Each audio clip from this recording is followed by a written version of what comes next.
It all unfolded during my father's 60th birthday celebration, surrounded by over 50 guests crammed into our family's grand living room. The chandeliers cast a warm glow, champagne flutes glittered, and for an instant, it seemed like we were honoring something truly meaningful. But then, with a smirk spreading across his face, my father lifted his glass and declared, "Elias, you're adopted, so I've removed your name from my will." The room burst into laughter.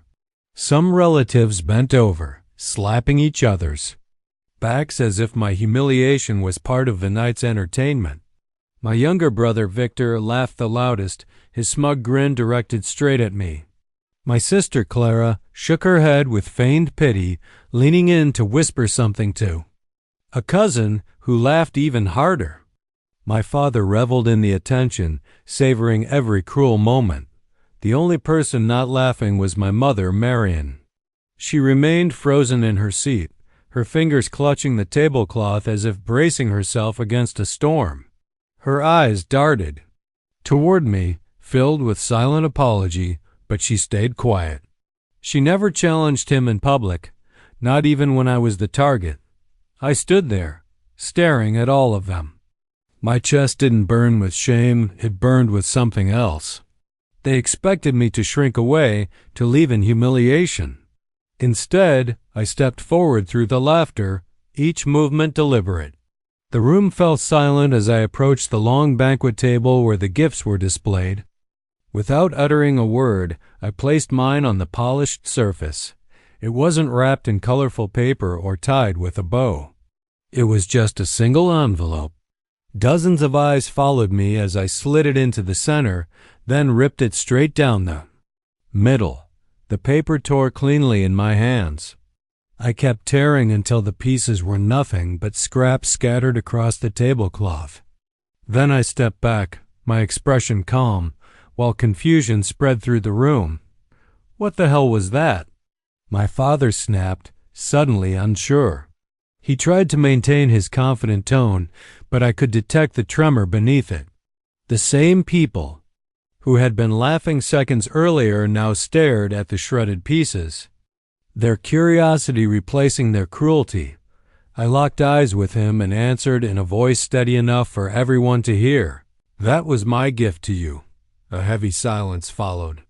The same guests who had mocked me moments before now leaned forward, wondering what they had just witnessed. My father's face hardened, but behind his bravado, I saw the first cracks.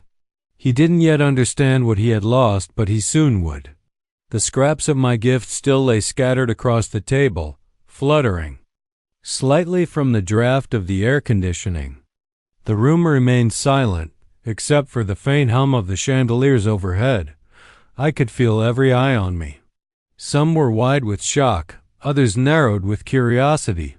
The laughter that had filled the house moments earlier had vanished completely, replaced by a heavy weight pressing down on everyone. My father broke the silence first. "Elias," he said slowly, his voice dropping lower, "what did you just do?" His expression was no longer smug.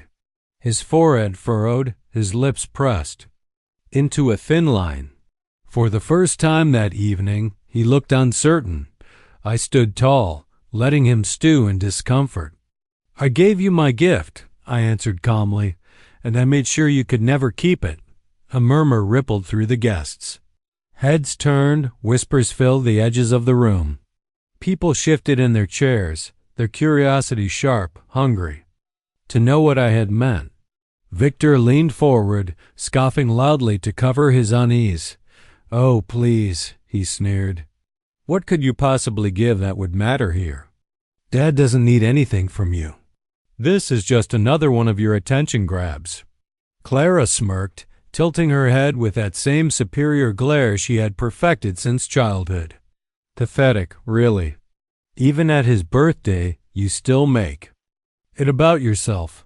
I ignored them both.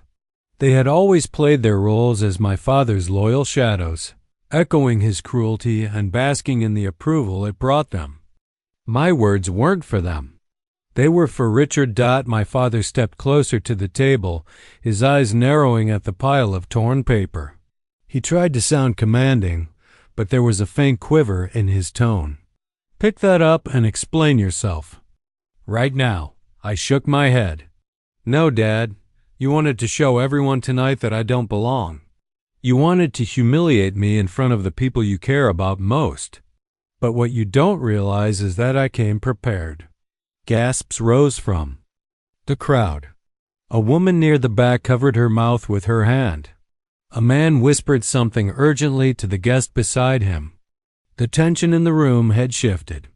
It was no longer entertainment. It was confrontation, and no one wanted to miss a second of it. Marion's eyes brimmed with tears as she looked at me. She reached a trembling hand toward me as if she wanted to stop me, but she didn't speak. She had spent years keeping peace, but in this moment she understood something had changed. Richard's jaw tightened. "Prepared for what?" he demanded. I met his gaze without flinching. "Prepared for you. Prepared for this night. You can laugh. You can cut me out of your will. You can tell the world that blood is everything. But you cannot erase what I just destroyed." A fresh wave of murmurs surged through the room. Victor frowned, finally beginning to sense that something was wrong. "What was in that envelope?" he asked, his voice less certain now. I let the silence stretch, watching. The unease spread like fire through the crowd. My father's friends, once smiling and laughing at his jokes, now leaned forward in their chairs, anxious to see the truth revealed. Business partners shifted uncomfortably, aware that this spectacle was not the image of control Richard had hoped to project. Finally, I said, "That was a legal document, a transfer of ownership, something valuable, something you would have cherished, something I wanted you to have." I paused, locking eyes with my father. "But I tore it up. And with it, I tore away the only gift in this room that truly mattered." The color drained slightly from his face. He took a step closer to the table, staring down at the shreds as if he might recognize the document simply from the paper stock. His hand twitched, itching to scoop up the pieces, but his pride held him back in front of his guests. Victor's voice cracked as he pressed, "What property? What was it?" His bravado was slipping. He looked from me to our father, realizing for the first time that he might not be the favored child in every way that mattered. Clara crossed her arms, trying to maintain her composure. "He's bluffing. It was nothing. He probably staged this just for drama," but her eyes betrayed her doubt. Richard turned back to me, his voice now strained. "Tell me what you destroyed. Tell me right now." I shook my head again, my voice calm but firm. "You'll find out soon enough. But not because I tell you, because you'll see it for yourself when you put those pieces together." The tension in the room reached its peak. Some guests shifted uncomfortably, clearly eager to leave, but too captivated to walk away. Others leaned forward, their faces lit with anticipation as if they were watching a play reach its climax. Richard finally snapped. He lunged toward the table, sweeping the scraps into his hands. His movements were frantic, almost desperate. He barked orders at Victor and Clara. "Help me find the rest, now." Victor scrambled to obey, bending to pick up the pieces that had fallen to the floor. Clara hesitated, looking around at the guests, embarrassed by the spectacle, but even she crouched down to collect scraps. As they worked, Marion rose quietly from her seat. She walked to my side, her hand brushing my arm gently. Her whisper was barely audible, but I heard it as clearly as if she had shouted, "You are not the weak one here. You never were." I felt a steady strength rise in me. For years I had been treated as the outsider, the unworthy son. But now, in front of everyone, the balance of power was shifting. My father was no longer the man in control.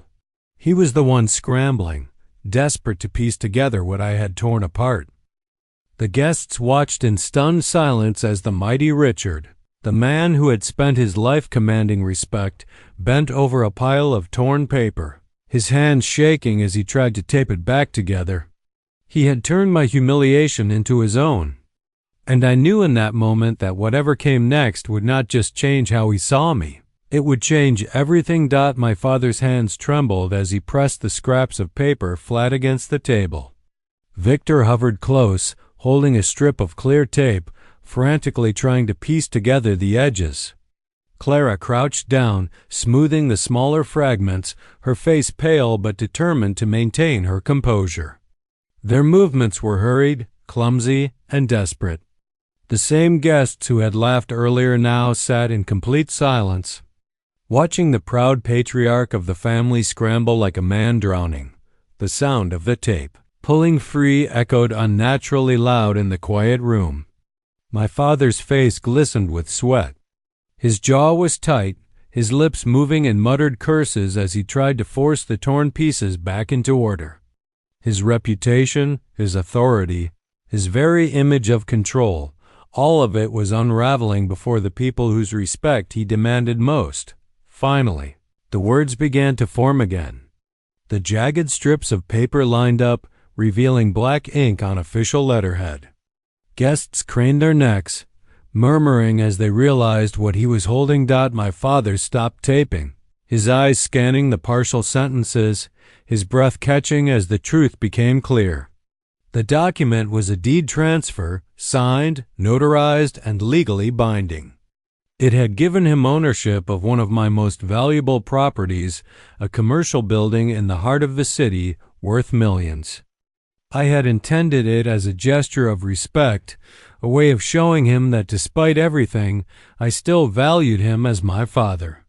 That envelope had carried more than just a gift. It had carried my attempt at peace. By tearing it apart in front of everyone, I had revoked it. The property was no longer his. He had lost it before he had even known it was his to gain. His face drained of color as the reality struck. His hands froze mid-air, the taped fragments shaking in his grip. The room erupted in whispers, sharp and urgent. It was a deed, someone hissed. He gave him a property. Another voice added, and now it's gone. Just like that. Victor's mouth fell open. You were giving him that building. His voice cracked with disbelief. That was supposed to be ours. He turned on me, fury flooding his expression. You set us up. You planned this to humiliate him. Clara's mask of superiority shattered. She stared at the taped fragments, her jaw slack, her confidence evaporating. For the first time, she looked uncertain, vulnerable. My father's voice broke the murmurs. It was low, hoarse, and stripped of the power he had wielded all night. Why, Elias? Why would you do this? I stepped forward, my voice steady, carrying through the room. Because you never saw me as your son. Tonight, you wanted to make that public. You wanted to cut me out of your will as if I had never been part of this family. So, I showed you what it feels like to lose something you thought belonged to you. That building was yours, Dad. I signed it over to you, but I took it back the moment you tried to erase me. Gasps swept the room. Some guests shifted uncomfortably in their seats, ashamed of the laughter they had joined earlier.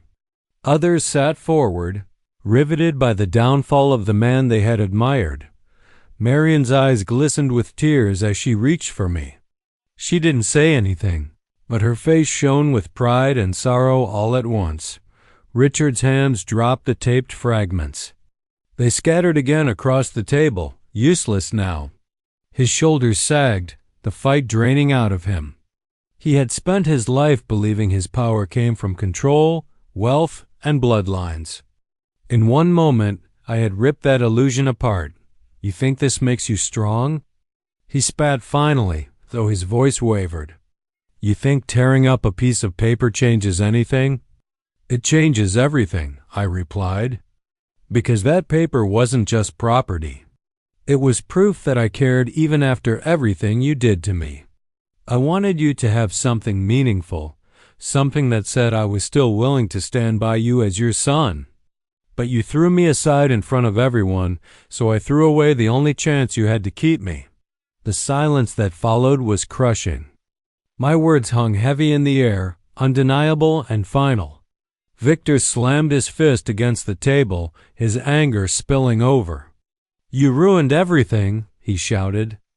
"Do you have any idea what you've done to us?" I turned to him calmly. "I know exactly what I've done. I've shown you that wealth doesn't buy loyalty and blood doesn't guarantee love. You wanted me gone, cut out, forgotten. But tonight, it's you who will remember me every time you see what your father lost." Clara said nothing. She sank back into her chair, her arms wrapped tightly around herself, her confidence shattered. Richard stood frozen, his eyes fixed on the broken fragments of the deed. His face was pale, his hands limp at his sides. For the first time in my life, I saw fear in his eyes, not fear of me, but fear of the truth. He had built his world on dominance and appearances, and in one night, it had collapsed in front of everyone he sought to impress. Guests began to murmur again, some rising quietly from their seats, unwilling to stay in the presence of a man so thoroughly undone. A few looked at me with respect, others with disbelief, but no one looked at Richard with admiration anymore.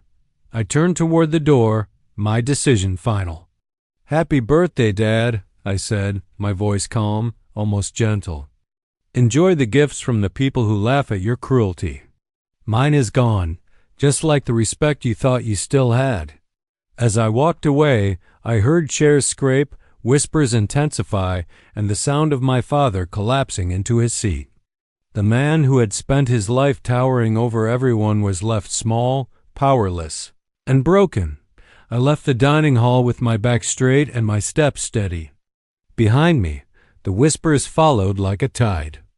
Guests who had come to celebrate Richard's dominance now spoke in hushed tones about his collapse. The man who had laughed at me, who had treated me as a shadow in his own house, had been left pale and shaking in front of his entire world. I did not look back. For the first time in my life, I did not need his reaction to validate my actions. In the foyer, the golden lights of the chandeliers reflected off polished marble. But to me, the house no longer felt like a fortress of intimidation. It was only a building, a shell of Richard's ego. Marion's soft footsteps followed behind me. She caught my arm, her voice trembling but firm. "Elias," she whispered, "I am so proud of you. I wish it had not come to this. But you finally showed him who you are." I turned to her, the woman who had been my anchor all my life. "I did it for myself, Mom, not to hurt him, but to finally let him see what he threw away."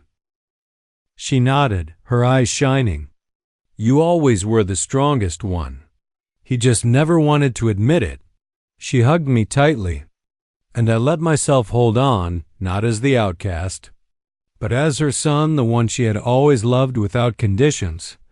When I walked out into the night, the cool air hit my face like freedom. The estate behind me still glowed with lights, but inside, the party was already falling apart. I knew the stories would spread. The guests would not remember the food or the expensive wine. They would remember Richard scrambling over scraps of paper, his pride torn apart as easily as the deed itself. In the days that followed, the phone calls began. Some relatives reached out, their voices dripping with false sympathy. "Elias, you shouldn't have done that in front of everyone," one aunt said, as though my father's public humiliation of me had been acceptable, but my response had not. I ended those calls quickly. I no longer needed approval from people who had joined in the laughter. Others called with respect, voices low, almost reverent. "You did what no one else could," one of my father's old business partners told me. "You stood up to him. You made him human." They admired the strength I had shown, though I knew admiration was never my goal. I had wanted peace.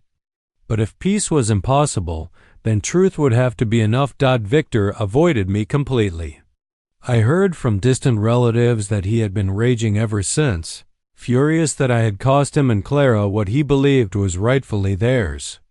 To him, the deed represented not just wealth, but status another inheritance stolen by the brother he never considered equal. Clara, on the other hand, sent a single message. It read, "You made your point. Don't come back here again." I smiled when I read it. I had no intention of returning. My father never called. Weeks passed, then months, and not a word came from him. I knew his pride would not allow him to admit what he had lost. He had built his life on control, and I had shattered that illusion in front of the only audience he cared about. He would rather stew in silence than face me again. But Marion visited me quietly one afternoon. She brought a basket of fresh bread she had baked herself, the same way she used to when I was a boy. She sat at my kitchen table, her hands folded, her face soft with both sadness and peace. "He is not the same," she said. "He sits in his study most nights staring at the walls. He is not angry. He is smaller, like the weight of his own choices finally caught up with him." I listened quietly. Part of me felt pity, but another part knew it was not my responsibility to carry his regrets. "He wanted me to be nothing," I said. "Instead, he showed everyone what he truly is." Marion reached for my hand. "You are more than his son. You are your own man, and you proved it without lifting your voice, without lowering yourself to his cruelty. That is what makes you different." Her words stayed with me. For years I believed strength meant enduring his scorn, waiting for recognition that never came. But real strength was walking away from his shadow and building a life where my worth did not depend on his approval. In time, I invested more into my own ventures, expanding my businesses and creating opportunities for people who, like me, had once been overlooked. I mentored young men and women who had been told they did not belong, reminding them that family and worth are not defined by bloodlines, but by choices and character. Every time I saw one of them succeed, I felt a pride that my father could never understand. The memory of that night never faded.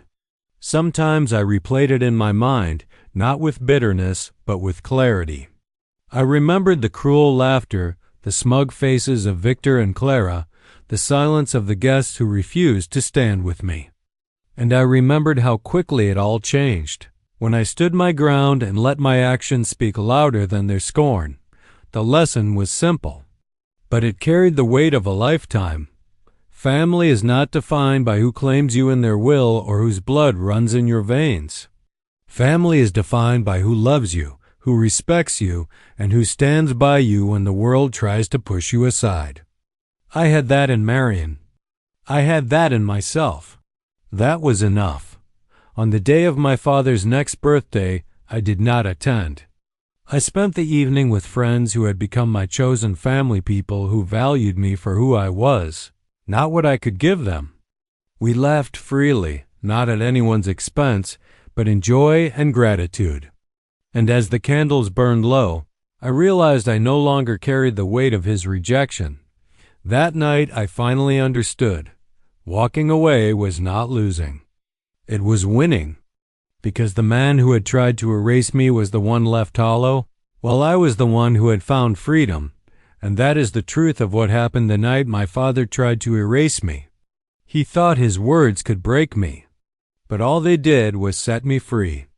I walked away from that house, no longer chasing his approval, no longer craving a place in his shadow. I finally understood that strength is not about being accepted by people who refuse to see your worth. Strength is about standing tall, even when the world tries to tear you down.